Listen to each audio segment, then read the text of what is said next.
हाँ जी गड्डी विकल लगी जे गड्डी विकल लगी जे भाईजान 26.5 लाख रुपया जी। हाँ जी 26.5 लाख लो जी गड्डी विकल लगी है 26.5 लाख रुपया। आज मौलवी साहब बात ना करो दंग साडी मेहरबानी है।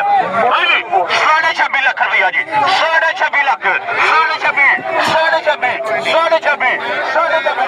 हाँ जी 26.5 लाख रुपया जी 26 लाख रुपया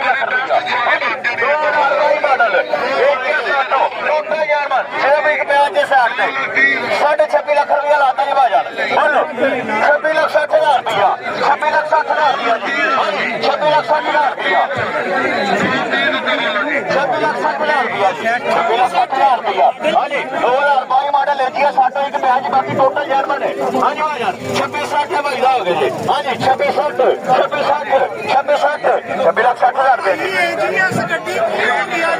बोलो बोलो भाईजान बोलो 22 मॉडल इंडिया साਡਾ टोटल जर्मन से लेकर प्याज 26,60,000 जी 26,60 बोलो भाईजान 26,60,000 रुपया जी। बोले 27 लाख गल भी तगड़ी है गड्डी लाने वाली गड्डी थोड़ी है 9.5 लाख 9.5 लाख बोलो